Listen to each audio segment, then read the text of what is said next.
সৌভাগ্য দিয়েছেন যাতে আমরা মহারাজের কিছু অমৃত বাণী আবার শুনতে পারি। জয় রামকৃষ্ণ। জয় রামকৃষ্ণ। জয় রামকৃষ্ণ। প্রণাম। শ্রী যতিরাজায় বিবেকানন্দ সুরয়ে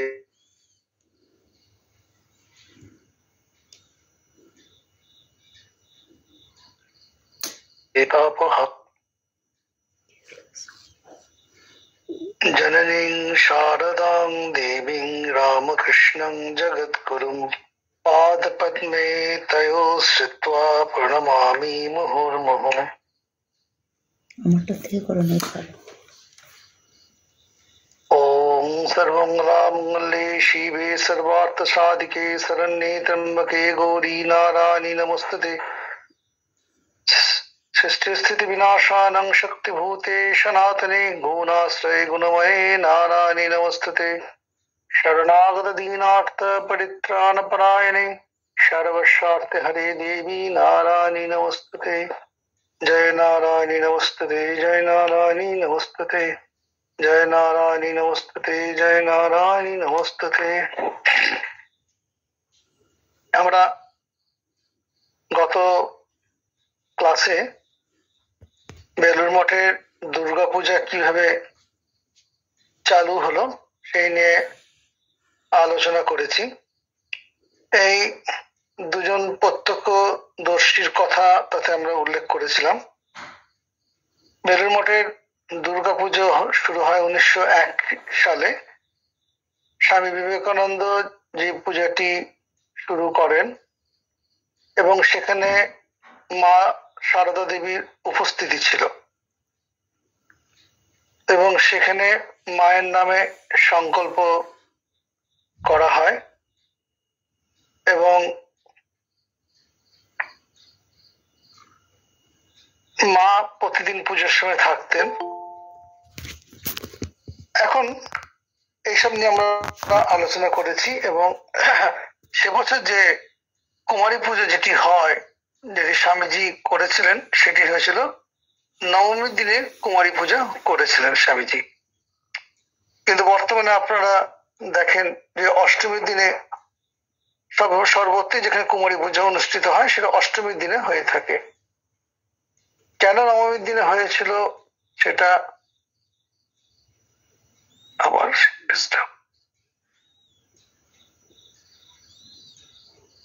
আমরা জানি। আর আগের দিনে আমরা পড়েছি, আলোচনা করেছিলাম যে অষ্টমীর দিন সকালবেলায় স্বামীজি নিজের শরীরে জ্বরকে আমন্ত্রণ জানিয়েছিলেন এবং তার হচ্ছে যে আজকে আমন্ত্রণ, মা আমার জ্বর করে দাও বলে নরেন এসে বলেছিলেন এবং খানিক পরে গায়ে জ্বর এসে যায় এবং মা বলছেন সে কি, আমি কি কথা কি করে বলি? তো এখন তারপর মা বলছেন, ও মা আমি কি হলো, এখন কি হবে? নরেন বলেন, মা কোনো চিন্তা করো না, যেই পুজো শেষ হয়ে যাবে আবার সব ঠিক হয়ে যাবে। কারণ স্বামীজি বলছেন যে এরা সবাই একসঙ্গে প্রাণপণ চেষ্টা করে খাটছে, কত কাজ করছে, কিন্তু কোথাও যদি একটু ত্রুটি দেখি তখন আমি তাদেরকে বকাবকি করব। সেই জন্য হয়তো বলছেন যে চাই কি দুটো থাপ্পড়ে দিয়ে বসবো, তখন ওদের কষ্ট হবে, আমারও কষ্ট হবে। তাই ভাবলাম কাজ কি, থাকি কিছুক্ষণ জ্বরে পড়ে, তারপর কাজকর্ম চুকে আসতে আমি বললাম, ও নরেন এখন তো তাহলে ওঠো। নরেন বললেন, হ্যাঁ মা এই উঠলাম আর কি। বলে নরেন্দ্র বলার সঙ্গে সঙ্গে তার সমস্ত জ্বর যেন কোথায় চলে গেল, তিনি উঠে বসলেন। এই আমরা দেখছি এদের ইচ্ছা মাত্রই সমস্ত কিছু হতে আমরা দেখছি। আজকে যেটি আলোচনার বিষয় থাকবে বেলুড় মঠের কুমারী পুজো নিয়ে উপর আলোচনা থাকবে।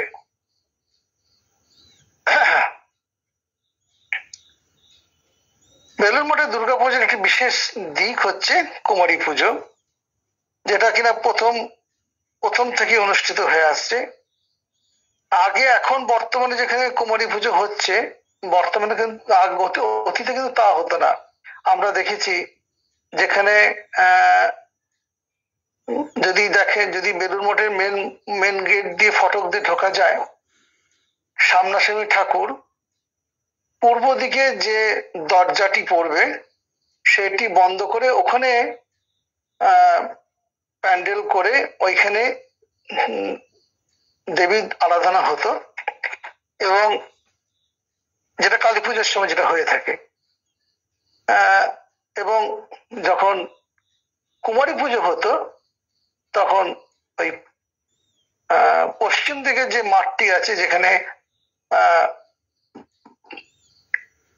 অর্থাৎ যে পথ দিয়ে গেলে পরে আমরা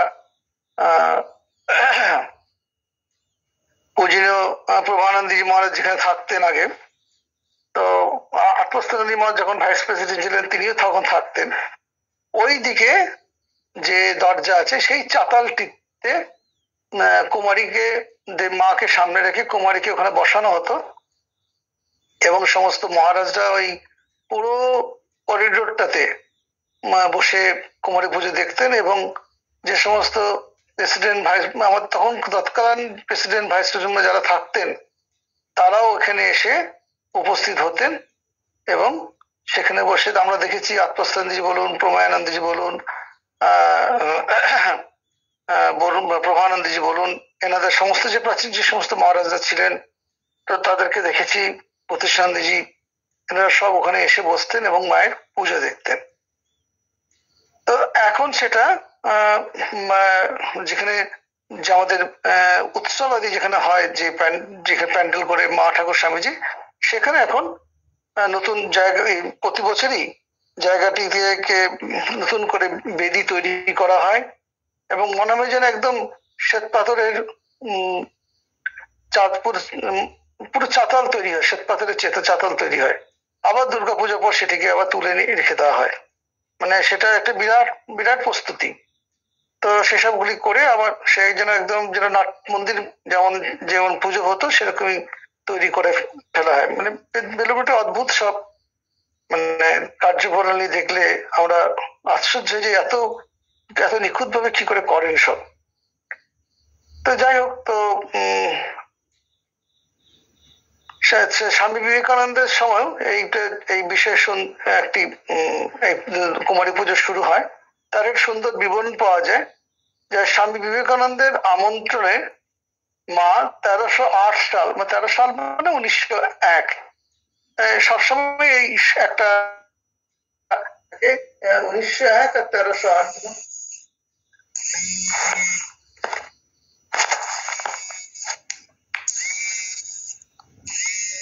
600 সামথিং। তো উপস্থিত ছিলেন। মঠের প্রথম দুর্গোৎসব মায়ের অনুমতি নিয়ে পূজার কাজ শুরু হয়েছে, ব্যবস্থাপনা চলছে, এবং মায়ের নামেই সংকল্প হয়েছে, আমরা আগে আলোচনা করেছি। মঠ প্রাঙ্গণে বিরাট সুন্দর করে তার মণ্ডপ তৈরি হয়েছে এবং তাতে প্রতিমাকে স্থাপন করা হয়েছে। তো মায়ের উপস্থিতি বিশাল উৎসব হচ্ছে, আনন্দ, সকলে মা আছেন, সকলের উৎসাহ আনন্দের শেষ নেই, এবং সেই উৎসাহে সকলেই পূজাতে মায়ের নামে সংকল্প করা পুজোকে সুসম্পন্ন করার জন্য সকলেই ব্যতি ব্যস্ত আর কি।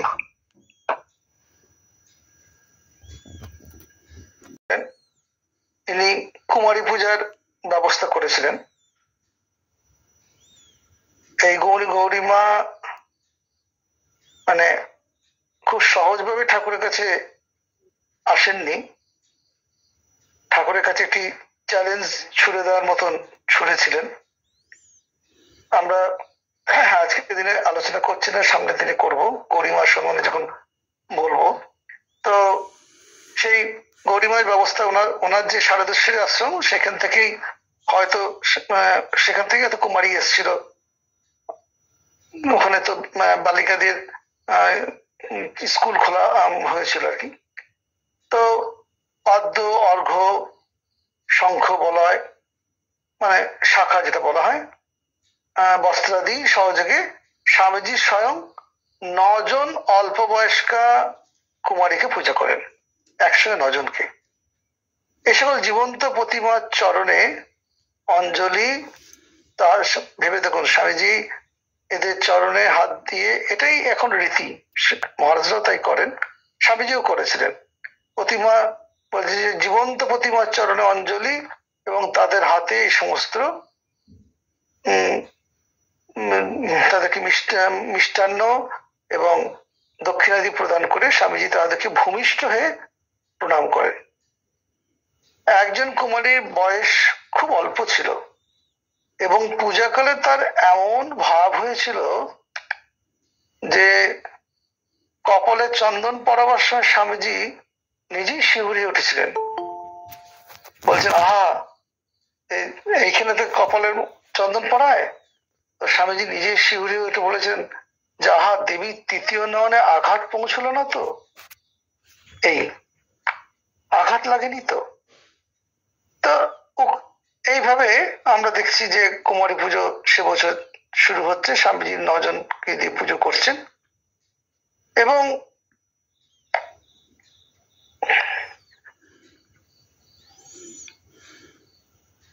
শ্রী মাও সেসব কুমারীদের ওই দিন ইয়োরানী বলে পুজো করেন। স্বামীজি কুমারী পুজোর বিষয়ে কিছু আশ্চর্য কাহিনীও জানা যায়। সেই কাহিনীটি এরকম যে দেশ পত্রিকায় সেই কাহিনীটি বেরিয়েছিল। সেখানে শ্রীযুক্ত সুবল গাঙ্গুলি স্বামীজি কুমারী পুজোর বিষয়ে কয়েকটি আশ্চর্য তথ্য প্রকাশ করেন এবং যেটি কিনা দেশ পত্রিকায় 10ই নভেম্বর 1990 সালে বেরোয়।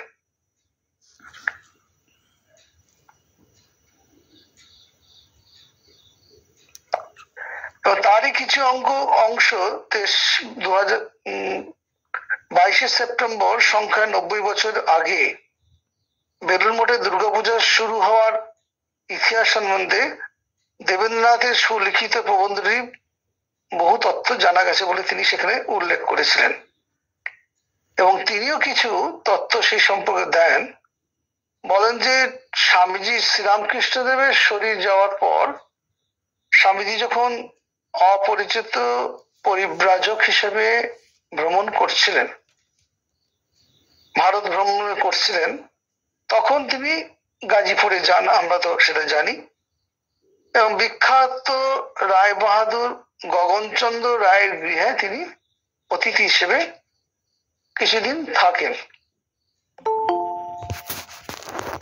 সেটা সম্ভবত 1889-90 সময়কার কথা। সেই সময় স্বামীজির অন্তরে একটি সুপ্ত স্বাদ ছিল কুমারী পুজো করার। সেটি সে বছর তার পূর্তি লাভ করে। দেখুন, বেলুড় মঠে দুর্গাপূজা হওয়ার আগেই স্বামীজি কুমারী পুজো করেছিলেন এবং বলছেন যে এই যে গগনচন্দ্র রায় মহাশয় রবীন্দ্রনাথের অত্যন্ত ঘনিষ্ঠ বন্ধু ছিলেন। সেই গগনচন্দ্র রায় মহাশয়ের যে বালিকা কন্যা, যার নাম ছিল মনিকা রায়, তাকে কুমারী পূজা করেন বলে সেখানে লিখিত আছে। পরবর্তীকালে এই মনিকা রায় লখনৌ বিশ্ববিদ্যালয়ের প্রথম ভাইস চ্যান্সেলর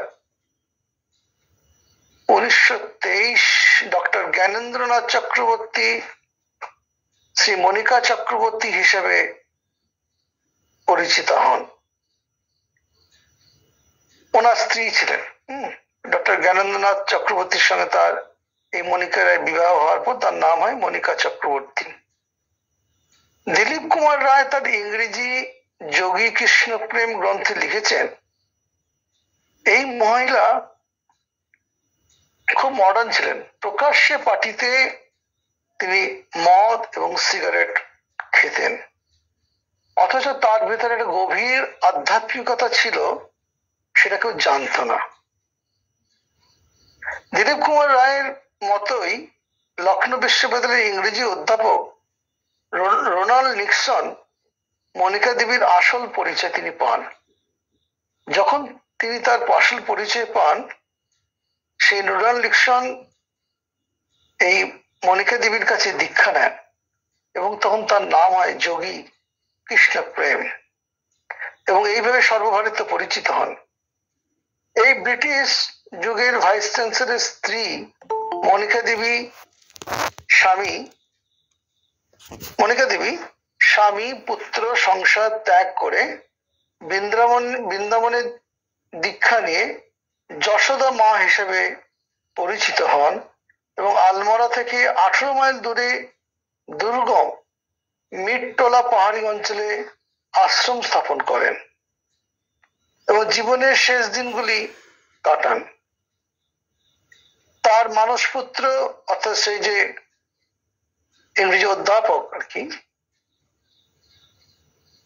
রোনাল্ড নিক্সন, যিনি কিনা মনিকা দেবীকে দীক্ষা নিয়েছিলেন, কৃষ্ণ প্রেম, যার মৃত্যু হয় 1965 সালে, মিরাটোলা আশ্রমে যশোদা মার সঙ্গে ভগবান শ্রীকৃষ্ণের পূজায় নিযুক্ত হন। কিছু আগে আলমোড়া গিয়ে রবীন্দ্রনাথের স্মৃতিভূত বিশাল গৃহ, বিখ্যাত বৈজ্ঞানিক আমরা দেখেছি। ওখানে আমরা যখন আলমোড়া গেছিলাম দেখেছিলাম সেখানে ওই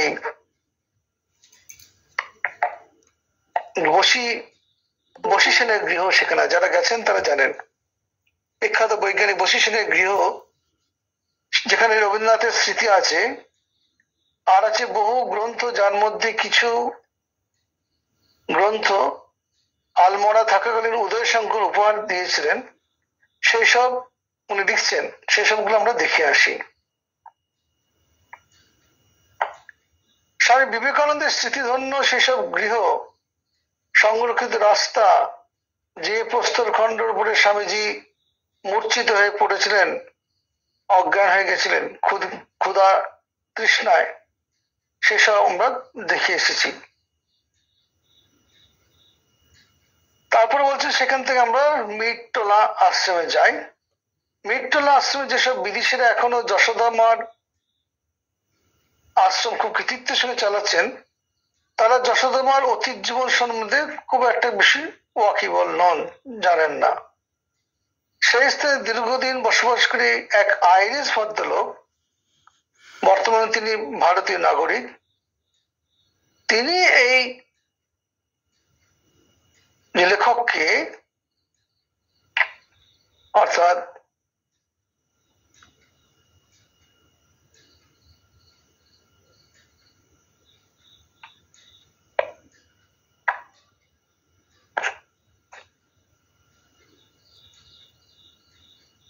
বাবুকে, লেখককে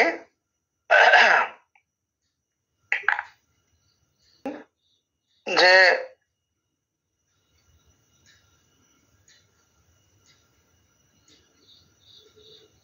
গাজীপুরে বাল্যকালে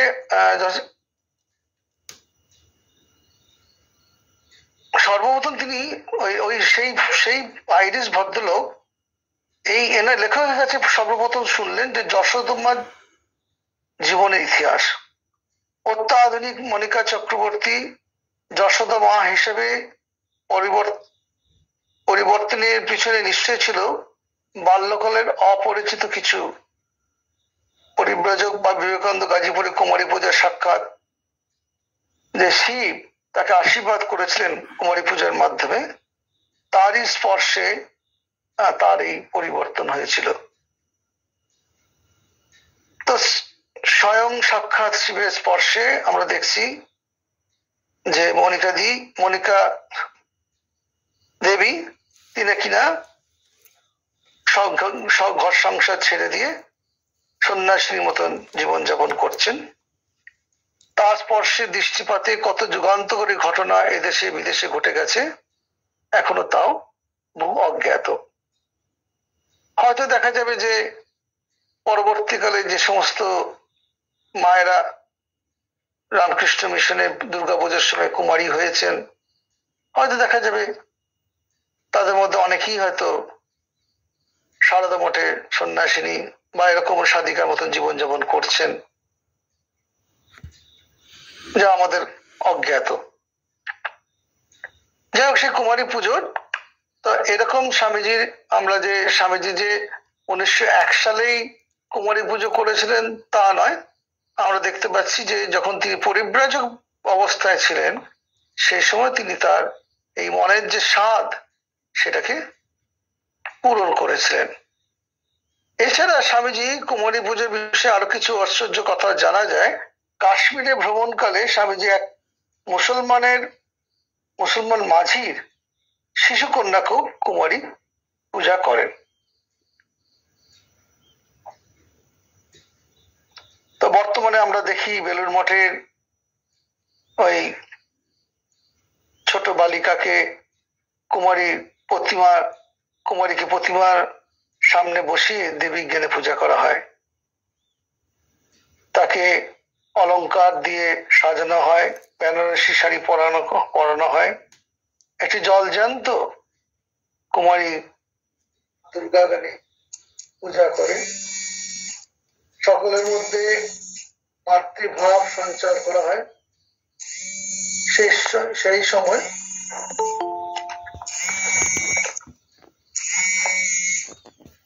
মাতৃ করা হয়। এই পূজা দেখতে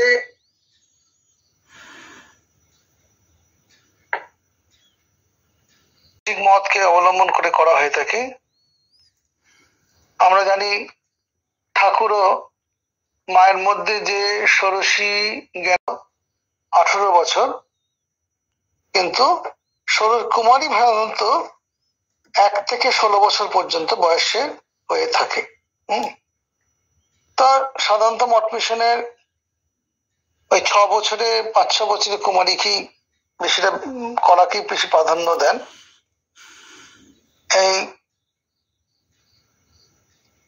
এই কুমারী কিন্তু কোনো গর্ভজাত নন। অসুর নিধনের জন্য দেবগণের পুঞ্জীবিত তেজ থেকে এই কুমারী সৃষ্টি হয়। তাদের যখন ব্রহ্মা এসে সেই বিবরণ দিচ্ছিলেন বিষ্ণু এবং শিবকে, তখন তারা কুপিত হন, আমরা আগে আলোচনা করেছি।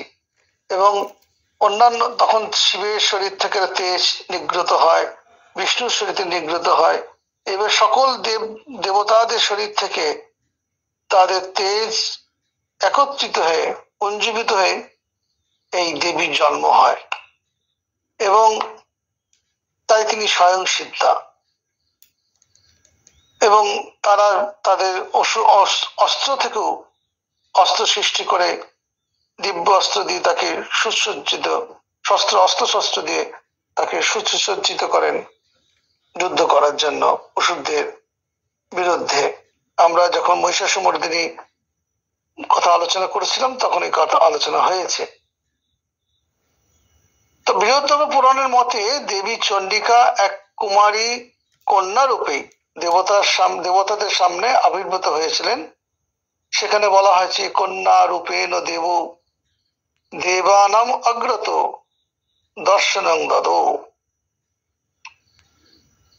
এই কুমারী পূজার বিষয়ে বিভিন্ন শাস্ত্রে ব্যাখ্যা পাওয়া যায়। তত্ত্বসারে আছে যেটা বলা হলো যে 1 থেকে 16 বছর বয়স পর্যন্ত বালিকাদের কুমারী পূজার জন্য নির্বাচন করা হয়, এবং সেখানে দেখতে হবে অবশ্যই তাদের ঋতুমতী হওয়া চলবে না। তাই 1 বছরের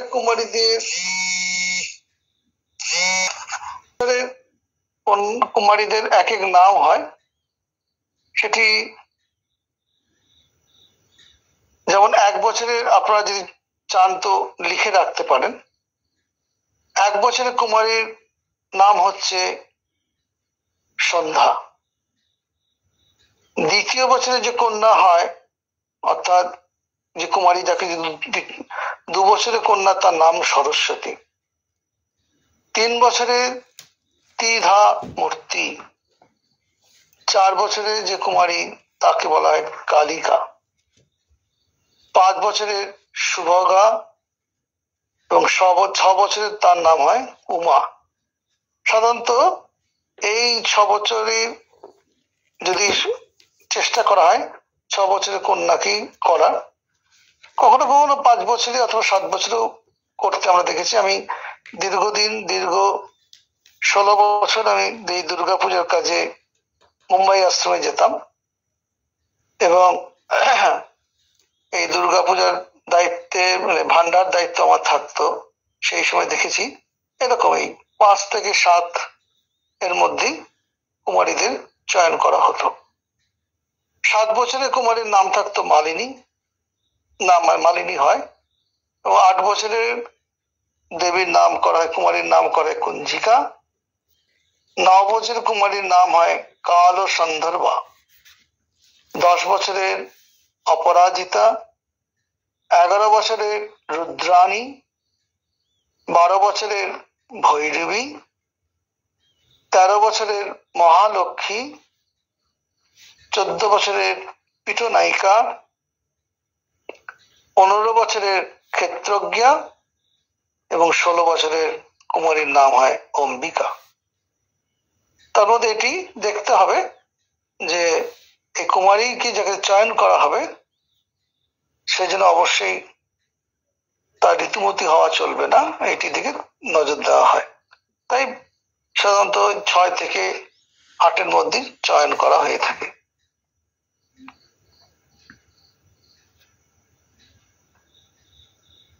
শ্রীরামকৃষ্ণ দেব যে ষোড়শী রূপে মাকে যে পুজো করেছিলেন, যেটা আমরা বলছিলাম, যে পুজোর মধ্যে দিয়ে শ্রীরামকৃষ্ণ দেবের সাধনার সমাপ্তি বা ইতি টেনেছিলেন, সেখানে আমরা দেখছি মানবী মাকে দেবী রূপে আমাদের কাছে উপস্থাপিত করছেন এবং স্বয়ং নিজেকে তার চরণে সমর্পণ করছেন এবং নিজের দীর্ঘ 16 বছরের সাধনালব্ধ ফল তার চরণে সমর্পণ করে জপের মালাটি পর্যন্ত সেখানে উৎসর্গ করছেন। তাই ঠাকুরকে আমরা বলতে শুনেছি, বলতেন মাতৃভাব বড় শুদ্ধ ভাব, কুমারীর মধ্যে দৈব ভাবে প্রকাশ দেখা বা তাকে জননী রূপে পূজা করা এই শুদ্ধ সত্য ভাবেরই এক সার্থক প্রকাশ। ঠাকুরের যে বলা মাতৃভাব অত্যন্ত শুদ্ধ ভাব, তাই কুমারীর মধ্যে যে দৈবী ভাবে প্রকাশ দেখে দেখা বা তাকে জননী পূজা করা, এটিরই তার একটি সার্থক প্রকাশ। বেলুড় মঠে দুর্গাপূজা যে কুমারী পূজা অনুষ্ঠান হয় তারই শাস্ত্রীয়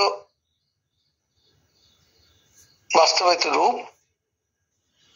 এছাড়া আগেও বলা হয়েছে বেলুড় মঠে দুর্গাপুজো তত্ত্বত, যেটা স্বামীজি বারবার বলতে দেখে গেছে, জান্ত দুর্গাপূজা, অর্থাৎ চিন্ময়ী শারদা রূপিণী জগন্মাতার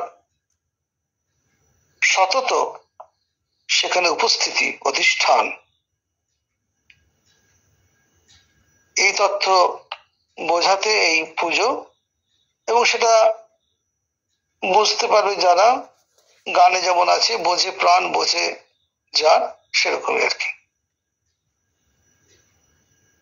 এবং স্বয়ং আমরা দেখছি মহাপুরুষ মহারাজ তখন মঠের প্রেসিডেন্ট,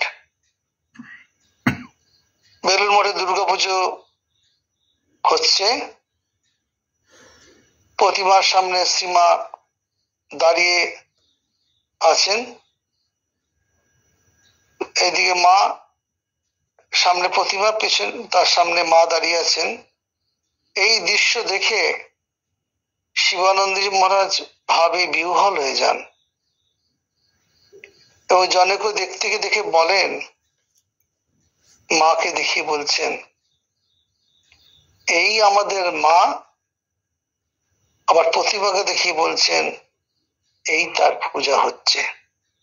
অর্থাৎ সাক্ষাৎ মাই ওই মূর্তির মধ্যে অধিষ্ঠাত্রী হয়ে আছেন, তারই পূজা ওখানে হচ্ছে। এটা মহাপুরুষ মহারাজ স্বামী শিবানন্দজি তার এই দর্শন হচ্ছে, এবং তিনি ভাবে বিহ্বল হয়ে বলছেন যে এই হচ্ছেন আমাদের মা। শারদা মাকে দেখিয়ে বলছেন, আর মূর্তিকে দেখিয়ে বলছেন ওখানে তার পুজো হচ্ছে।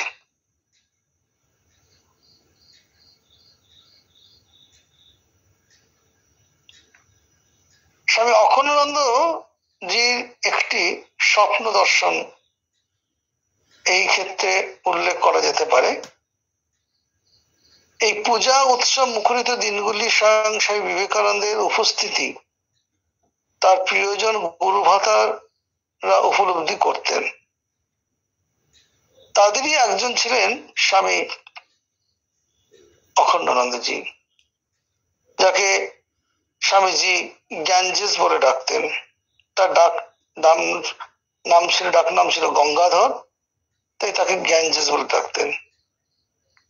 তিনি স্বামীজির পরেই প্রিয় ও অনুগত ছিলেন, এবং তার তীর্থ পরিব্রাজক জীবনে তিনি অনেকটাই সময় স্বামীজির সঙ্গে ভ্রমণ মধ্যে ছিলেন।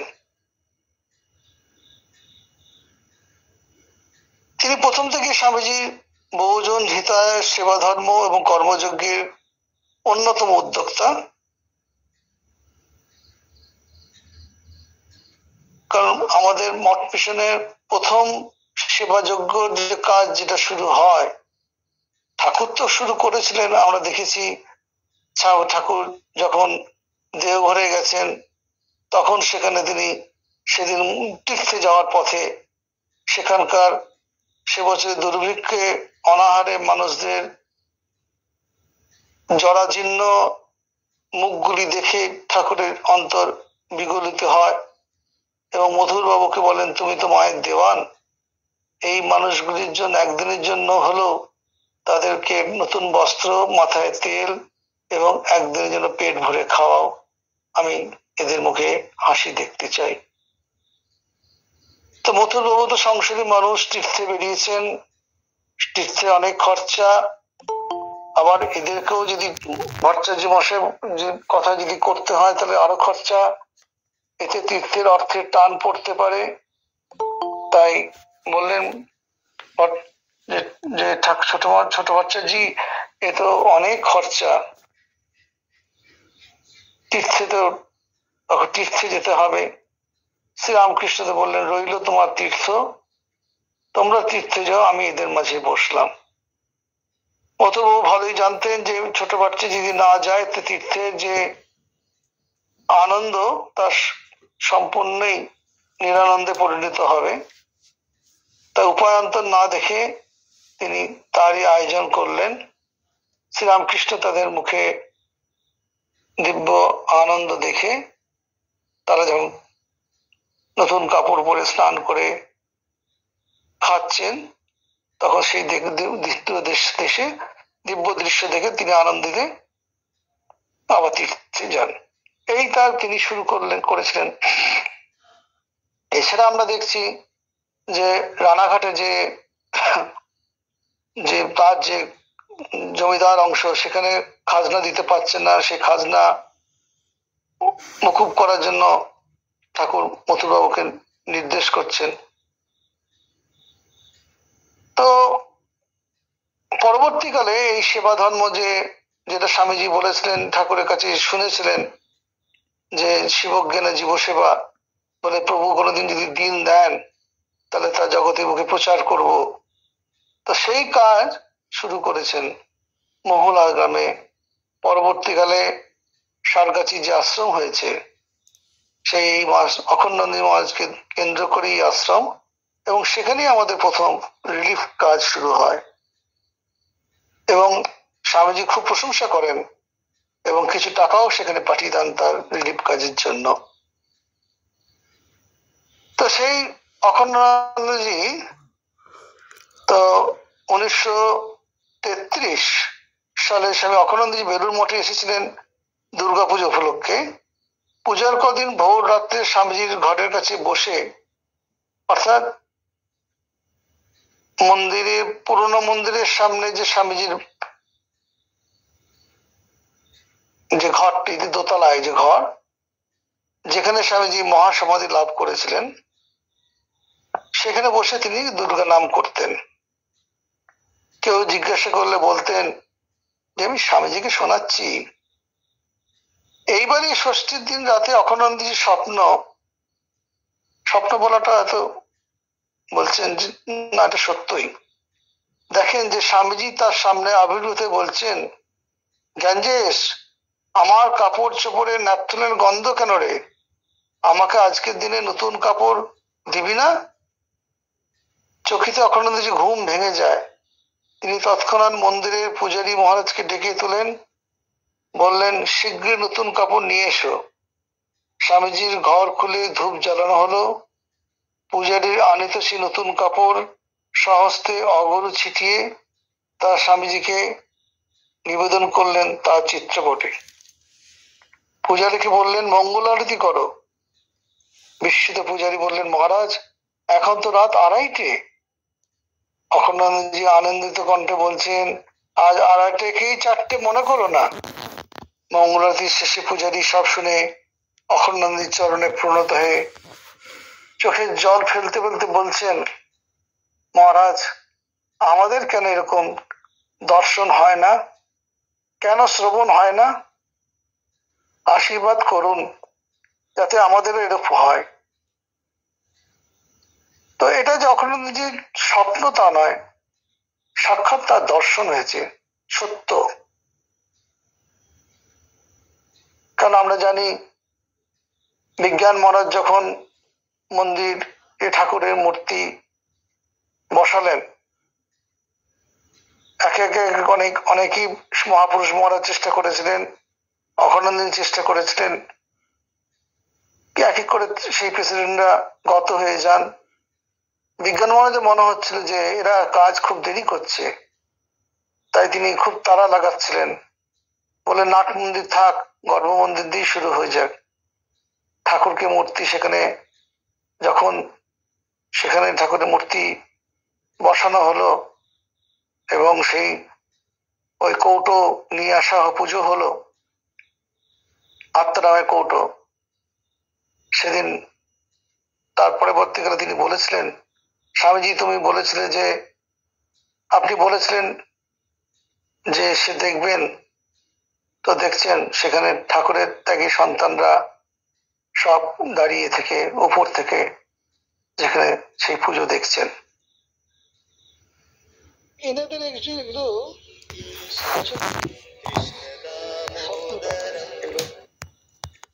সাক্ষাৎ দর্শন।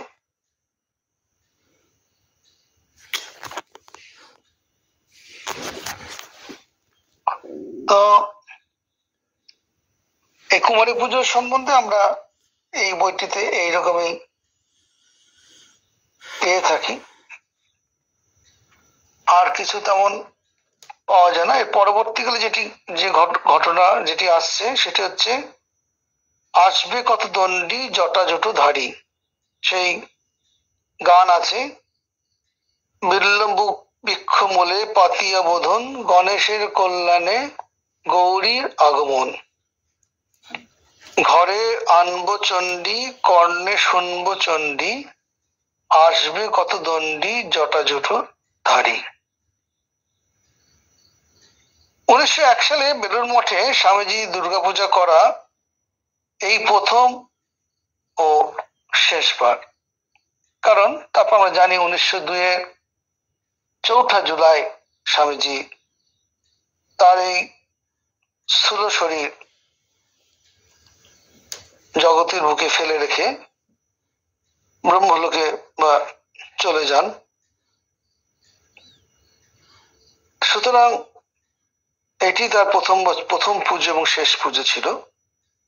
1900 তার যে বাঞ্ছিত লোক সেখানে প্রস্থান করেন, কিন্তু বেলুড় মঠে তার অভিলষিত দুর্গাপূজা তার গুরু ভ্রাতা অনুগামীদের দ্বারা আজও নিরবিচ্ছিন্ন ভাবে অনুষ্ঠিত হয়ে আসছে। এমনকি করোনাতেও বেলুড় মঠের দুর্গাপূজা বন্ধ হয়নি। হয়তো মানুষদের প্রবেশ সেখানে নিষেধ ছিল, কিন্তু মানুষরা যাতে সেই দুর্গাপুজো দেখতে পারে, ভক্তরা যাতে দেখতে পায়, তার জন্য অনলাইনে সুসুন্দর ব্যবস্থা করেন এবং ঘরে বসেই বহু বহু মানুষ, এবং সেটার ধারা এখনো অনেকেই দেখছেন। যারা যেতে পারেন না, বয়োজ্যেষ্ঠা, তারা এখনো সেই অনলাইনে, শুধু দুর্গাপূজা কেন, বিভিন্ন উৎসব, তারা সেই ভিড়ের মধ্যে যারা প্রবেশ করতে পারেন না, শারীরিকভাবে অসমর্থ বা দূরত্বের জন্য আসতে পারেন না, তারা সকলেই এই অনলাইনে এই উৎসবগুলির সঙ্গে নিজেদেরকে যুক্ত করে আনন্দ লাভ করেন।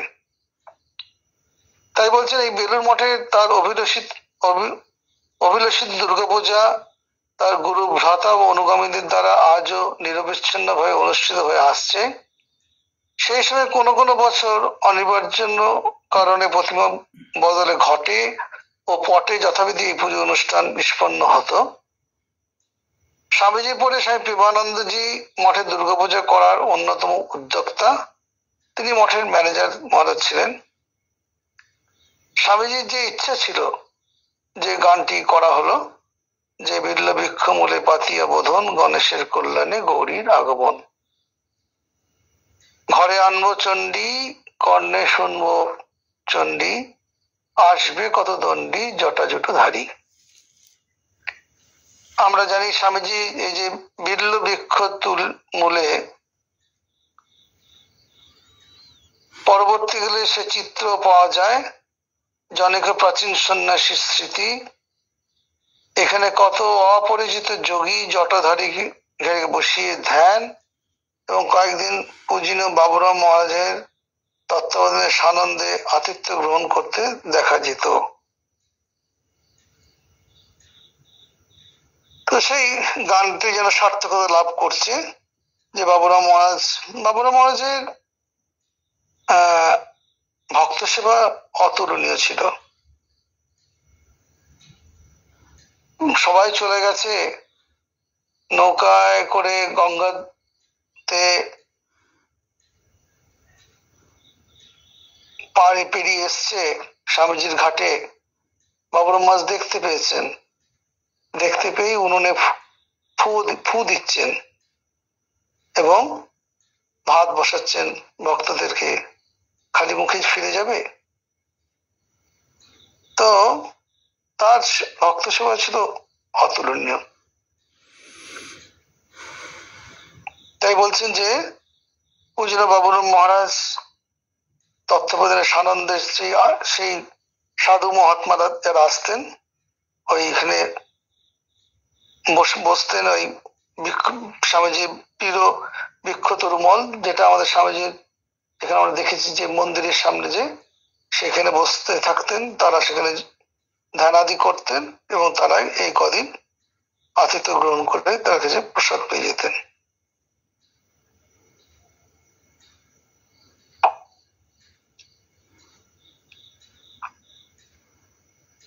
প্রেমানন্দ মহারাজ ও শারদানন্দজির মাতৃবন্দনা। 1912 সালে বেলুড় মঠের দুর্গাপূজায় মা উপস্থিত ছিলেন। বোধনের দিন জানত দুর্গা আসবেন, এই প্রেমানন্দজির দারুণ ব্যস্ততা, অর্থাৎ সাক্ষাৎ মা আসছেন। তাই তিনি সব দিক যেন ফিটফাট থাকে, তার জন্য তিনি একান্তভাবে চেষ্টা করে চলেছেন। মঠের প্রবেশদ্বার, মঙ্গল ঘট, কলা গাছ সাজাতে হবে সব বলে দিয়েছেন, কিন্তু এসে দেখছেন মঙ্গল ঘট বসানো হয়নি, কলা গাছ লাগানো হয়নি প্রবেশদ্বারে। তখন খুব ব্যতিব্যস্ত হয়ে বলে উঠছেন, এখনো এসব হয়নি, মা আসবেন কি করে? অর্থাৎ তোমরা সব রেডি করে উঠতে পারলে না, মা আসবেন কি করে? তার নির্দেশে অবিলম্বে সেসব করা হলো এবং দেখা গেল দেবীর বোধনের ঠিক সময় শ্রীমার গাড়ি মঠে ফটক এসে ঢুকছে। দ্রুত পদে গাড়ির কাছে গিয়ে প্রেমানন্দজি এবং অন্যান্যরা, যে সমস্ত অন্যান্য ঠাকুরের ত্যাগী সন্তানরা প্রমুখ গাড়ি থেকে ঘোড়াকে খুলে নিজেরা গাড়ি টেনে আনলেন মঠের ভেতরে।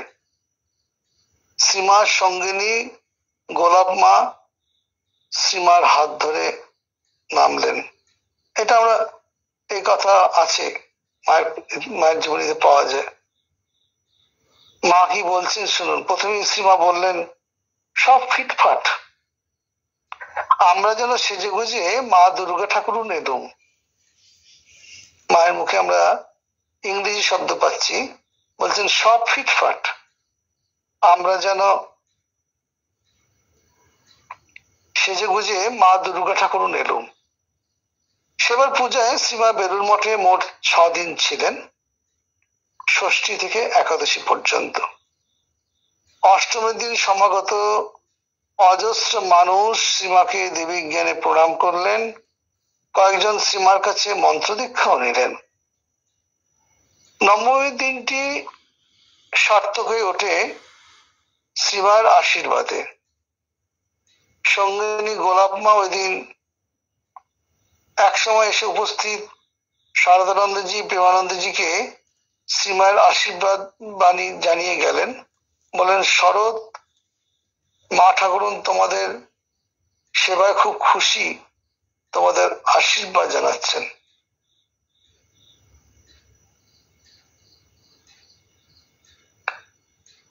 গোলাপ মা এটি বলছেন যে মায়ের কাছ থেকে তিনি মায়ের যে আনন্দ সেটি দেখেছেন এবং সেই মায়ের আনন্দ এবং আশীর্বাণী যারা, যে সমস্ত সন্তানরা খেটে খুঁটে প্রয়াস করে চলেছে সেটি জানানোর জন্য স্বয়ং গোলাপ মা এসে বলে যাচ্ছেন যে মা তোমাদের এই যে প্রচেষ্টায় অত্যন্ত খুশি, মা ঠাকুর তোমাদের সেবায় খুব খুশি, তোমাদের আশীর্বাদ জানাচ্ছেন। সে আশীর্বাদের তড়িৎ কম্পনে উল্লসিত শরৎ মহারাজ এবং স্বামী অর্থাৎ স্বামী শারদানন্দজি বাবুরাম মহারাজকে প্রীতির আলিঙ্গনে আবদ্ধ করে বলে উঠলেন, বাবুরামদা শুনলে মা কি বলছেন যে মর্তলোকে এর চেয়ে আর বেশি সার্থক ভাবে কিভাবে দেবীর পূজা অনুষ্ঠিত হতে পারে। স্বয়ং সাক্ষাৎ জগদম্বা বলছেন তিনি অত্যন্ত আনন্দিত এবং আশীর্বাদ জানাচ্ছেন তার সন্তানদেরকে। এবার মহা অষ্টমীর রাতে বেলুর মঠে জয়া নাটক এবং বিজয়া দশমীর রাতে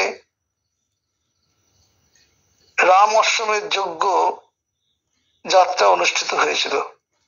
শ্রীমা খুবই আগ্রহ নিয়ে মঠের দোতলায় বসে এসব অনুষ্ঠান দেখেছিলেন। অর্থাৎ দোতলা বলতে যে স্বামীজির যে ঘরটি, সেই স্বামীজি ঘরে দেখবেন ওই সিঁড়ি দিয়ে, মানে পিছনে ওই সাইড দিয়ে সিঁড়ি দিয়ে উঠে স্বামীজির ঘর, বেডরুম দেখা যায়। আর মঠ প্রাঙ্গণে প্রবেশ করে একসময় আগে আমাদের যে মঠের পুরনো মন্দির থেকে সিঁড়ি দিয়ে উঠে সামনের দিকে তাকালে একটি রেলিং দেখতে পাওয়া যায়। সেই রেলিংটা ওইখানটাতে বসে মা ওই দেখতেন, এটা আমরা শুনেছি আর কি। এবারই বিজয়া দশমীতে প্রতিমা নিরঞ্জনের সময় গঙ্গার একটি মনোরম দৃশ্য দেখা যায়। ভক্ত ডাক্তার কাঞ্জিলাল গঙ্গাবক্ষে নৌকার উপর দেবীর সামনে নানা মুখভঙ্গি ও রঙ্গব্যঙ্গ করে সকলকে হাসাচ্ছিলেন। দেবীর সামনে এ ধরনের রঙ্গব্যঙ্গ করায় জনৈক ব্রহ্মচারী খুবই ক্ষুব্ধ হয়েছিলেন।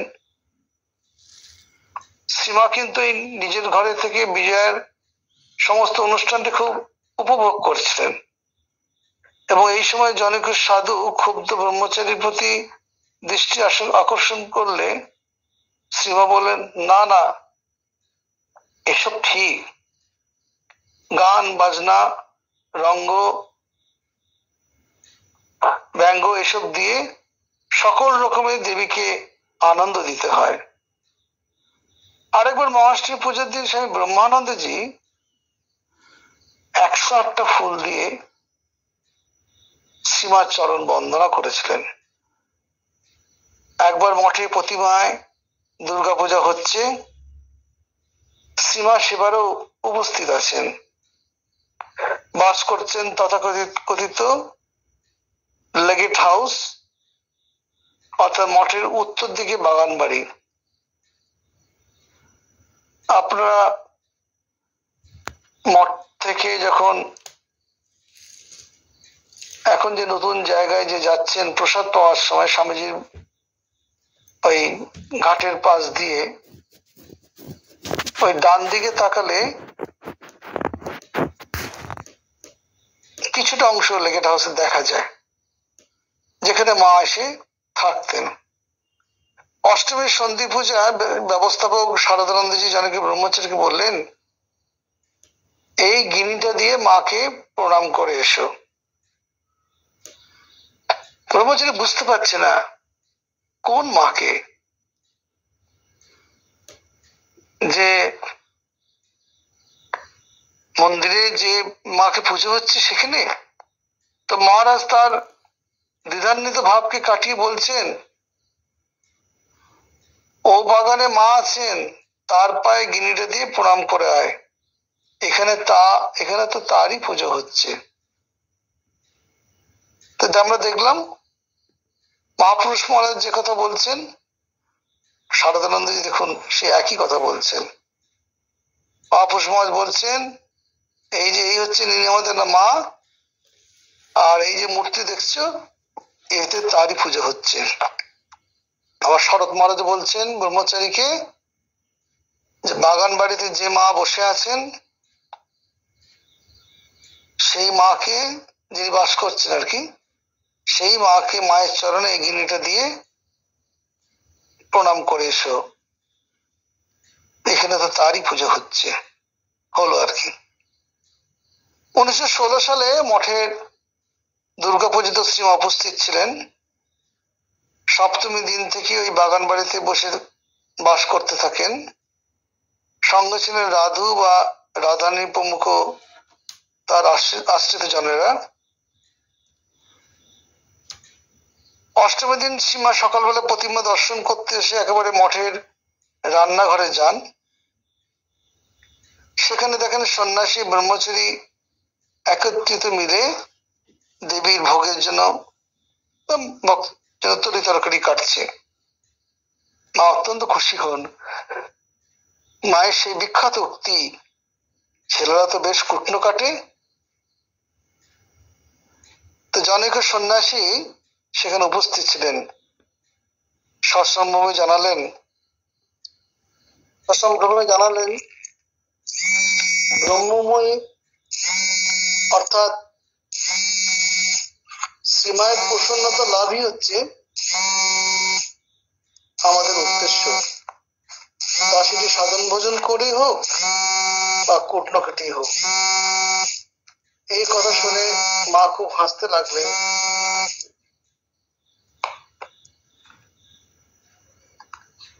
শ্রীমায়ের আশীর্বাদ তার থেকে ঝরে পড়ছিল মায়ের সেই হাসির মধ্যে দিয়ে।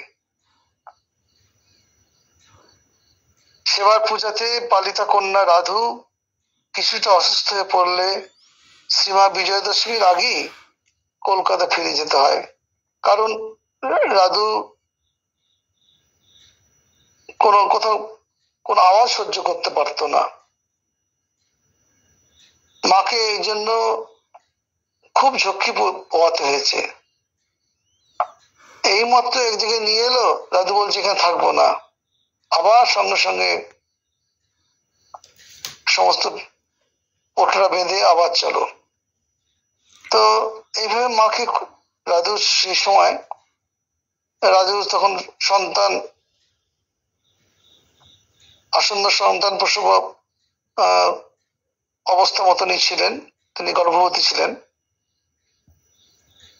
তো সে কথা বলছেন যে কলকাতা ফিরে যেতে হয়, সে কথা জেনে অনেক হতাশ সন্ন্যাসী প্রেমানন্দজিকে বললেন সীমাকে অনুরোধ করতে, যাতে তিনি পুজোর বাকি কদিন মাঠে উপস্থিত থাকতেন। তা শুনে সবাই প্রেমানন্দজি দুহাত জোর করে সন্ন্যাসী বলেন, মহামায়াকে কে বাবা নিষেধ করতে যাবে? তার যা ইচ্ছা তাই হবে। তার ইচ্ছার বিরুদ্ধে কে কি করবে? তার যা ইচ্ছা তিনি করবেন। যাই হোক, পরে রাধারানী কিছুটা সুস্থ বোধ করলে সীমা পূজার বাকি কটা দিন মঠেই থেকে গেলেন এবং সন্তানদের মনোবাঞ্ছা পূর্ণ করলেন। তো আমাদের সময় হয়ে গেছে। তো আজকে আমরা যেটা আলোচনা করলাম যে বেলুড় মঠের কুমারী পুজো কিভাবে শুরু হলো, এবং এই কুমারী পুজোর পেছনে স্বামীজি যে বেলুড় মঠে 9 জন কুমারীকে যে পুজো করেছিলেন, তার আগেও যে তিনি রায়বাহাদুর গগনচন্দ্র রায়ের গৃহের কন্যাকে পুজো করেছিলেন তার ইতিহাস আমরা জানতে পারলাম। মনিকা দেবী যিনি কিনা পরবর্তীকালে সাধিকা হন, সন্ন্যাসী মতন জীবনযাপন করে এই যে মৃত্যুল আশ্রমে যশোদা মার নামে কাটান, জীবন অতিবাহিত করেন।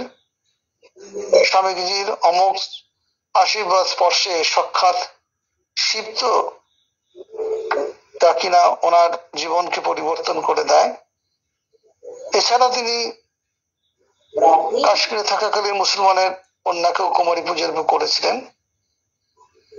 তো অর্থাৎ স্বামীজির একটা কুমারী পূজা করার চিরকালই একটা মনের একটা তীব্র স্বাদ ছিল, এবং এই দুর্গা পূজা করার পেছনেও সেই যে জ্যান্ত দুর্গা পূজার মধ্যে জ্যান্ত ছোট বালিকার মধ্যে মাতৃ দেবীর আরাধনা করা, এইটার উদ্দেশ্য।